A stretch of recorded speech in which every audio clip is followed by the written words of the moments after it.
7-8 साल قبل मैं एक दिन बाजार गया, छोटी ईद का दिन था, मेरे साथ मेरा भाई भी था। तो मैंने कहा कि घर जा रहे हैं, चलो कोई चीज ले जाएं, आज ईद का दिन है। तो मछली बाजार में चले गए।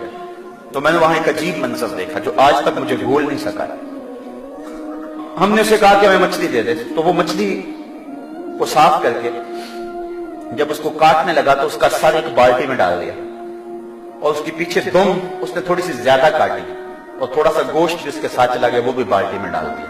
इस तरह जो भी वो मछली तैयार करता तो सर और दुम बाल्टी में डालता चला जाता, बाकी उसका जो भी उससे गलाजत और जो कुछ भी उससे जो है वो झड़ता वो नीचे फेंकता चला जाता। तजस्सुस था कि ये बाल्टी में क्यों डाल रहा है। खैर थोड़ी देर के बाद मैंने देखा कि एक नौजवान आया पीछे से, उसने उसको 10 रुपए दिए और उसने उस बाल्टी में हाथ डाला और चंद मछली के सर और चंद उसकी दुम्बे निकाल करके एक शापर में डाल के उसको दे दी। हैरान सा हो गया कि इसने ये क्या कर दिया। ख्याल था कि शायद ये कोई नौजवान सा है, शायद वो कबूतरों शबूतरों को डालता होगा, कोई ऐसा मामला होगा इसका, तो कबूतर की गजा बनाता होगा। लेकिन इसके बावजूद जो है वो तजस्सुस बढ़ता गया, मुझसे ना रखा गया, मैं उसके पीछे चला गया। मैंने कहा कि नौजवान इसको क्या करेगा।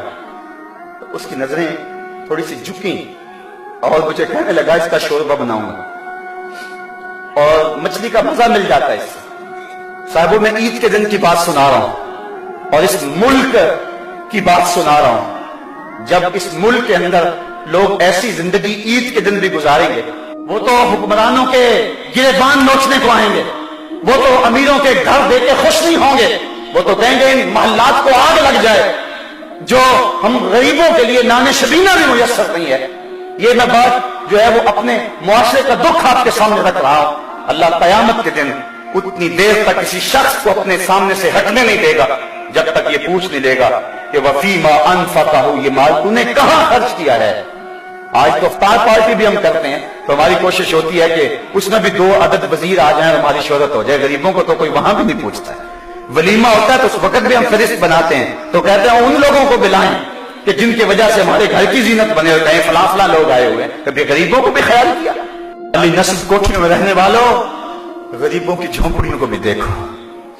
बड़ी बड़ी कारों में घूमने वालों, उन पैदल चलते लोगों के दुखों को भी समझो।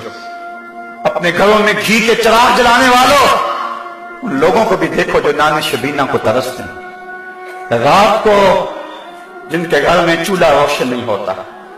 एक तरफ अमीर का बिगड़ा हुआ बच्चा गोल्डन सेब का एक कोना काट के दूसरा कुत्ते के आगे डाल रहा होता है और दूसरी तरफ ईद के दिन भी बेवा का यतीम बच्चा छाबड़ी लगा के आलू छोले बेच रहा होता है।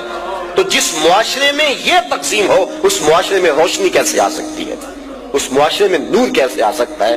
मेरे आका तो यतीम को सीने से लगाते हैं, उसको नया लिबास भी देते हैं, इज्जत भी देते हैं और साथ ये भी कहते हैं बेटा क्या तू पसंद नहीं करता कि मोहम्मद तेरा बाप लगे और आयशा तेरी माँ लगे और फातिमा तेरी बाजी लगे।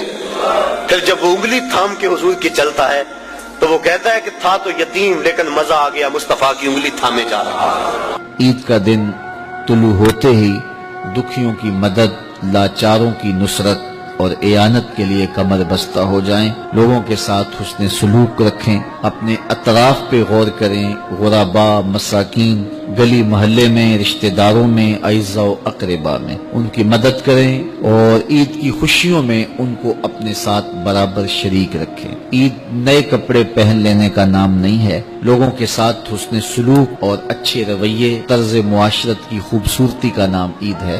ये फितराना भी इसीलिए हमारे ऊपर वाजिब किया गया है कि हम गुरबा को ईद की खुशियों में शामिल कर सकें। उनकी इज्जत नफ्स का ख्याल रखते हुए उनको फितराना दीजिए, उसके अलावा भी तहाइफ दीजिए, उनसे मिलिए, उनसे मोहब्बत का इजहार कीजिए।